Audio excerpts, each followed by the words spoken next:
I was told that I gave my daughter a really stupid name. My boyfriend cheated on me, so I convinced him to get matching tattoos. I left the parlor after he got it first. This happened 5 years ago when I was 19. He was 22 and the second boyfriend I've ever had. I was head over heels in love with him. But looking back, he was just a good pickup artist and knew how to push my buttons. Especially considering he was older and a lot more experienced than me. We have been together for almost a year when a random girl from our university DM'd me one day. "You don't know me, and I am sorry to tell you this, but I've been sleeping with your boyfriend for 5 months now." He always told me he was single, but I recently got suspicious and went through his phone. I'm paraphrasing, but you get the point. I was completely heartbroken and felt like such an idiot. Now it all made sense why he was super busy half the time and could not see me. What I was more upset about was the fact that he blatantly lied to me throughout the relationship, swearing that he was monogamous and expected the same for me. And I was. After my emotions had more or less settled after a couple of days, I invited that girl, let's call her Caitlin, to a coffee shop. She agreed to meet and tell me everything she knows.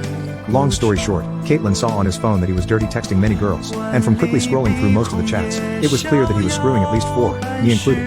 Caitlin said that she and the other 2 girls were just friends with benefits, but he did not mention at least to her that he has a girlfriend and he is cheating. Caitlin did not care about the other girls, they were treated the same way, just as friends with benefits. But I was in a serious relationship with him and had no idea what was happening. After discovering this, I got extremely angry. I felt so played and manipulated. The grown-up thing to do would have been to confront him, tell him he's a jerk, and just leave. But I was 19 and could not just leave it like that. I wanted to mess with his mind too. I'm not the one who came up with a matching tattoo idea. It was my best friend. After I shared this story and told her, I'm pissed off and want revenge. He already had plenty of tattoos, so getting another one would not be too crazy. So, I thought I might actually pull this off. The next time I saw my boyfriend, I pretended nothing had happened and acted as if I was in love with him even more.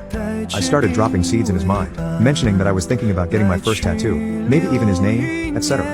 Which he loved, by the way. His ego was getting more than he could handle. Long story short, in about 2 weeks, we went to a tattoo parlor. My best friend secretly waited nearby in her car, and I told her to pick me up as soon as she saw me step outside of the shop. My plan was this. Go there, act a bit scared, and do a good old switcheroo. Play with his ego to put him on the spot. I framed it something along the lines of, I really want to do it, but I'm a scared little girl. Oh, my gosh, we're actually doing this. Is it going to hurt? I need a big, strong man to show me first, etc. And guess what?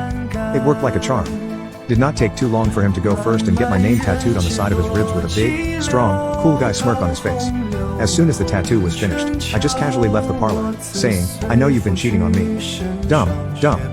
He was about to run after me, but the tattoo artist stopped him because he needed to pay. The timing was just perfect.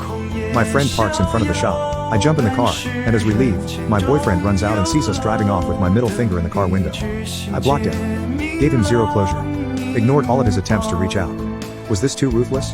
Maybe childish? He probably got the tattoo covered with something else as soon as possible, but just knowing that I made him do that made me feel warm and fuzzy.